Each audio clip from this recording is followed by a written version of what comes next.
નમસ્કાર દર્શક મિત્રો, ટીવી18 ન્યૂઝમાં આપનું સ્વાગત છે। ટીવી18 ન્યૂઝ ગુજરાતની પળે પળની ખબર ધરાવતી ગુજરાતી ન્યૂઝ ચેનલ છે। હવે જોઈએ મુખ્ય સમાચાર। સુરત શહેરના પુણાગામ વિસ્તારની ઘટના, લુમ્સના કારખાનામાં 3 રાઉન્ડ ફાયરિંગ। સુરત શહેરના પુણાગામ વિસ્તારની ઘટના, લુમ્સના કારખાનામાં 3 રાઉન્ડ ફાયરિંગ। બપોરના સમયે લોકો વચ્ચે 3 રાઉન્ડ ફાયરિંગ થતા ચકચાર। પુણાગામ વિસ્તારમાં આવેલા ભાગ્યોદય ઇન્ડસ્ટ્રીઝ પહેલા માળેનો બનાવ।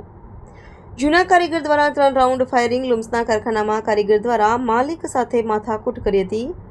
બાદમાં રિવોલ્વરથી હવામાં 3 રાઉન્ડ ફાયરિંગ કર્યું હતું। ફાયરિંગ બાદ મોબાઈલની લૂંટ કરી કારીગર થયો ફરાર। પુણા પોલીસે ઘટના સ્થળે પહોંચી તપાસ શરૂ કરી।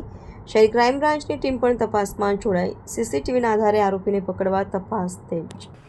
ગઈકાલ બપોરના 12:30 વાગ્યાના આસપાસ જ્યાં કામના જે ફરિયાદી છે એમને ફરિયાદીના ખાતા ઉપર અગાઉ કામ કરતો દિલીપસિંહ ઉર્ફે દીપક જે ખાતા ઉપર આવેલો હતો અને અગાઉ એને જે ખાતા ઉપર ઝઘડો થયો હતો। આ કારીગરો ત્યાં કામ કેમ કરે છે એ બાબતે એને ધાકધમકી આપી અને 2 થી 3 રાઉન્ડ ફાયરિંગ કરી અને અજાણ્યા કોઈ ઇસમ સાથે આવેલો અને તેથી ભાગી ગયેલ છે। જે અનુસંધાને આ કામના ફરિયાદીની ફરિયાદ લઈ અને સીસીટીવી આધારે તેમજ એના જે ફોટો આઈડી તેમજ એનો મોબાઈલ નંબર મળેલ છે તે આધારે મહેરબાન સીપી સાહેબના હુકમ મુજબથી 3 અલગ અલગ ટીમો બનાવીને આ કામમાં આરોપીની પકડી પાડવા માટેની તજવીજ હાથ ધરવામાં આવેલ છે। મદનસિંહ શું ઘટના બની છે આખી?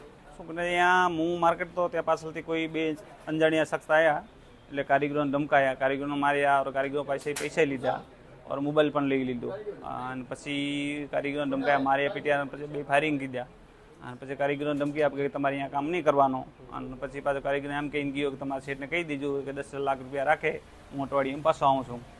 કેટલા રાઉન્ડ ફાયરિંગ કર્યું અને કોઈને માર્યા? ના માર્યા તો કારીગરોને થાપાથડી કરી, બાકી 2 ફાયરિંગ કીધા। આમ શું લૂંટ ચલાવી?